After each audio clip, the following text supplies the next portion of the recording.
Hai, Assalamualaikum. Sedar tak sedar kita telah pun berada di siri yang ke-7. Masih lagi tajuk yang sama, standard pembelajaran 4.1.3 membuat pengiraan ke atas cukai-cukai yang lain.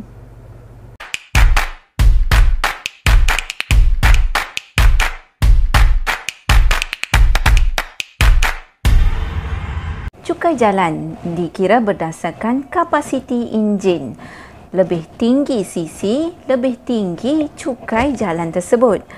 Jom kita lihat contoh pengiraan cukai jalan. Murid-murid boleh merujuk contoh 6 di buku teks muka surat 111. Jadual di bawah menunjukkan kadar cukai jalan motosikal di Sabah dan Sarawak. Encik Chong memiliki sebuah motosikal kegunaan persendirian di Sarawak dengan kapasiti enjin 260cc. Hitung cukai jalan motosikalnya. Disebabkan enjin motosikalnya 260cc berada dalam julat 251cc hingga 500cc, kadar asas yang dikenakan ialah RM30 sahaja. Maka cukai jalan motosikal untuk 260cc adalah RM30. Bagi contoh kedua, pengiraan ke atas cukai jalan, contoh 7 buku teks muka surat yang sama 111. Jadual di bawah menunjukkan kadar cukai jalan kereta persendirian di Semenanjung Malaysia. Alan memiliki 2 buah kereta kegunaan persendirian di Melaka dengan kapasiti enjin masing-masing ialah 859cc dan 1997cc. Hitung cukai jalan untuk kedua-dua keretanya. Untuk kereta yang pertama 859cc berada di kedudukan 1000cc ke bawah, maka Alan perlu membayar dengan kadar asas sahaja iaitu RM20 sahaja kadar cukai jalannya bagi kereta yang pertama. Untuk kereta yang kedua 1997cc berada di antara 1801cc hingga 2000cc. Untuk kadar asas yang pertama, Alan perlu membayar RM280 dan selebihnya perlu didarabkan dengan 50 sen bagi setiap sisi yang melebihi 1800. 1997 ni telah melebihi 1800cc. Maka kadar asas yang perlu dibayar ialah 280 ditambah dengan lebihan 1800cc itu dikira dengan 1997 tolak dengan 1800cc didarab dengan 50 sen bagi setiap sisi lebih tu, dan kita akan dapat 280 kadar asas ditambah dengan hasil penolakan tadi dapat 197 darab dengan 50 sen, maka 280 ditambah dengan RM98.50. So kita akan dapat cukai bagi kenderaan yang kedua yang sisinya 1997 berjumlah RM378.50. Bagaimana pula dengan cukai pintu? Cukai pintu adalah berdasarkan lokasi dan jenis hartanah, bergantung kepada kadar cukai yang dikenakan ke atas nilai tahunan. Apa maksud nilai tahunan? Nilai tahunan ialah anggaran sewa bulanan iaitu selama 12 bulan. Jumlah cukai pintu dikira berdasarkan kadar cukai pintu didarab dengan nilai tahunan tadi. Mari kita lihat contoh pengiraan cukai pintu. Contoh 8 buku teks muka surat 112.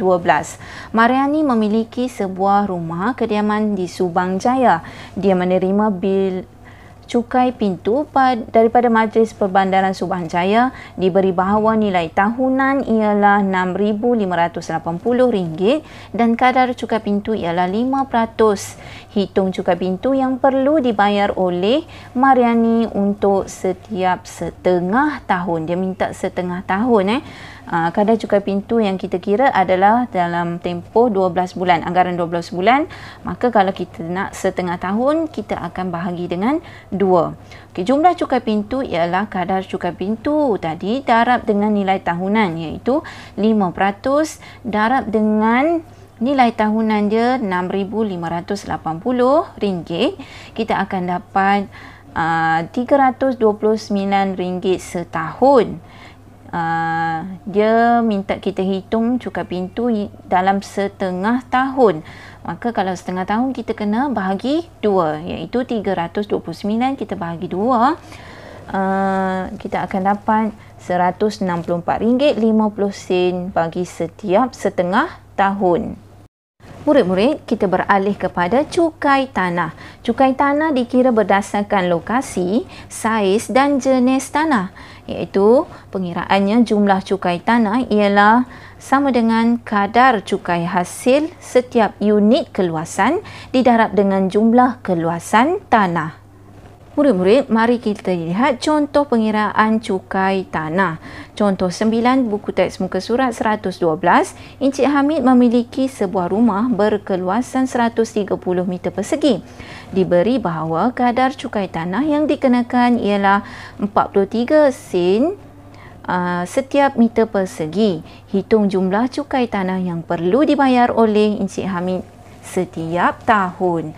Okey, rumus bagi pengiraan jumlah cukai tanah ialah kadar cukai tanah setiap unit keluasan didarab dengan jumlah keluasan tanah, iaitu 43 sen didarab dengan keluasan tadi 130 meter persegi.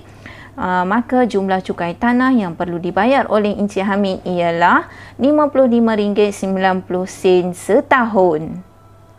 Cukai jualan dan perkhidmatan. Cukai jualan berbeza mengikut barangan, iaitu di antara 5 hingga 10% berdasarkan barangan tertentu. Manakala bagi cukai perkhidmatan tetap 6%. Murid-murid, mari kita lihat contoh pengiraan cukai jualan dan perkhidmatan. Contoh 10, buku teks muka surat 113. Sofia menyewa sebuah bilik di Hotel Selesa dengan harga RM240 semalam. Sofia menginap di hotel itu untuk 2 malam. Diberi bahawa hotel itu mengenakan cukai perkhidmatan sebanyak 6%.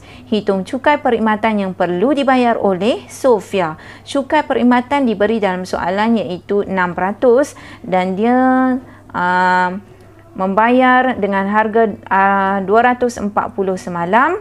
Maka cukai perkhidmatannya dikira 6% darab dengan 240.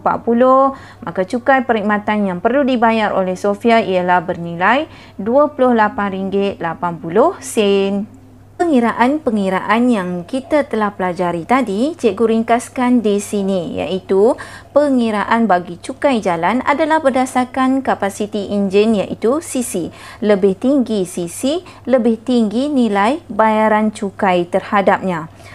Manakala bagi cukai pintu, jumlah cukai pintu dikira berdasarkan kadar cukai pintu darab dengan nilai tahunan. Sementara itu, bagi cukai tanah, jumlah cukai tanah dikira berdasarkan kadar cukai tanah setiap unit keluasan didarab dengan jumlah keluasan tanah. Seterusnya bagi cukai jualan dan perkhidmatan. Okey, bagi cukai jualan, 5 hingga 10% dikenakan berbeza mengikut jenis barangan. Manakala cukai perkhidmatan adalah terhad kepada 6%. Mari belajar bersama Cikgu Bayati. Sebarkan ilmu, luaskan pengetahuan. Bye! Matematik senang je, kan?